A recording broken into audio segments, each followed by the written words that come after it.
இருவாச்சி பறவை ஹார்ன்பேர்டு சொல்லுவாங்க, அது பேரு. தமிழ் அழிவில் விளிம்பில் இருப்பது போல அந்த பறவை இருவாச்சி பறவைகளும் அழிவில் விளிம்பில் தான் இருக்கு. இயற்கையாகவே இருவாச்சி பறவைகள் இனப்பெருக்கம் செய்யும் பொழுது ஒரு இயற்கையாக இருக்கக்கூடிய மரப்பொந்தை தேடும்.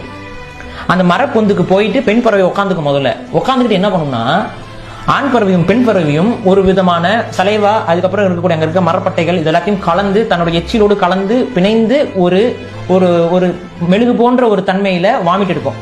அந்த வாமிட்டை பயன்படுத்தி அந்த கூட்டை முழுவதுமாக அடைத்து விடும். அந்த ஓட்டையை பெண் பறவைனால வெளியில வர முடியாது. ஒரு சின்ன ஒரு ஓட்டை வச்சிருக்கோம். அந்த ஓட்டையின் மூலமாக ஆண் பறவை உணவு ஊட்ட வேண்டும் பெண் பறவைக்கு. எப்ப வரைக்கும்? முட்டை போட்டு குஞ்சு பொறிச்சு குஞ்சுகள் வெளியிலே வர வரைக்கும் பெண் பறவை தன்னைத்தானே சிறைப்படுத்திக் கொள்கிறது. இந்த நேரத்துல அந்த ஆண் பறவை வேறொரு வேடனாலேயோ இல்ல வேற ஒரு காரணத்தினாலேயோ பாதிப்பு ஆகி இறந்து விட்டால் பெண் பறவையும் பசி பட்டினியில் இறந்துவிடும். அடுத்து என்ன தெரியுமா பண்ணும்? தனது இறக்கையவே தானே பித்துக் கொள்ளும். அந்த இருவாச்சி பறவை வலிக்கும், வலி வேதனை கொட்டும், கீழே மெத்துன்னு மெத்தையை உருவாக்கி கொள்ளும். இந்த நேரத்துல தான் சொல்லுவாங்க, இருவாச்சி பறவையே குஞ்சு போல ஆயிருமா. ஏன்னா உடம்புல இருக்க எல்லா தோகையும் உதிர்த்து விட்டுற அந்த பெண் பறவை குஞ்சு போலவே ஆயிருமா. தனது உடல் சுட்டால் முட்டையை அடகாக்கும் பெண். இந்த நேரத்தில் பெண்ணுக்கான உணவை, பழங்களை ஒவ்வொன்றாக அந்த இருவாச்சி பறவை போய் ஆண் பறவை வெளியிலிருந்து பெண் பறவைக்காக கொண்டு ஊட்டி விடும். அதை பெண் உட்கொண்டு குஞ்சுகள் பொரிக்கும். அந்த குஞ்சுகளுக்கு அதை ஊட்டி விடும். குஞ்சுகள் இறக்கை முளைக்கும். குஞ்சுகளோடு சேர்ந்து பெண் பறவைக்கும் இறக்கை முளைக்கும். ஒரு குஞ்சுல 2 குஞ்சு வரும். அந்த 2 குஞ்சுகளோட சேர்ந்து 3 பறவைகளாக பெண் பறவையும் வெளியே வரும். அப்புறம் அந்த இருவாச்சி பறவை பறந்து செல்லும்.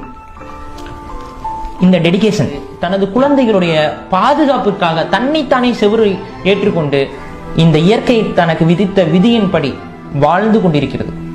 ஆனா மனுஷன் இதை பாக்குறோமா? இந்த டெடிகேஷனை உணர்றோமா? நம்ம என்னைக்காவது இதை படிச்சிருக்கோமா? நம்ம இருவாச்சி பறவைகளை தெரிந்து கொள்ளுங்கள், இயற்கையை படியுங்கள். ஒரு பறவைக்கு இருக்கக்கூடிய டெடிகேஷன் நமக்கு இருக்கா மனுஷனுக்கு? இப்ப பெத்த குழந்தைய ஒருத்தி பிரியாணிக்காக வச்சு கொண்டு போறா. இந்த சமூகத்தில் நடந்தது, இந்த தமிழ் சமூகத்தில் நடந்தது. தனது குழந்தைகளை வளர்த்தெடுக்க வேண்டிய கடமை உணர்வு ஆணுக்கும் இல்லாமல் போய்விட்டது, பெண்ணுக்கும் இல்லாமல். ஆணுக்கு அந்த கடமை உணர்வு இருந்திருந்தால் தன்னோட குடும்பம் குழந்தைன்னா அவன் உழைக்கணும். நம்ம குடிச்சிட்டா நம்ம குழந்தைகளுக்கு யார் குழந்தைகளுக்கு நல்ல உடை வாங்கி கொடுப்பா, நம்ம குழந்தைங்க ஏங்கி போயிருமே நினைச்சா அவன் உழைக்கணும். இது இந்த சமூகத்தில் இது சரி இது தப்புங்கிற வரையறை இன்னைக்கு இல்லாம போயிடுச்சுங்க. கள்ள தொடர்பு இன்னைக்கு குற்றம் இல்லைன்ட்டீங்க. அப்புறம் எதுக்கு திருமண சட்டம்? கல்யாணம் பண்றது ஏன் பதிவு பண்ணுங்கிறீங்க அரசுக்கு? என்ன எதுக்கு இந்த சட்டங்கள்? தூக்கி போட்டுருங்க. இது தொடர்ந்து கொண்டிருந்தால் சமூகம் எந்த நிலைமைக்கு போகும்? எது சரி எது தப்புங்கிற எந்த வரையறையும் இல்லாத ஒரு காட்டு மிராண்டி சமூகமாக மாறிவிடும். இது யார் தெரியுமா பாதிக்குவா?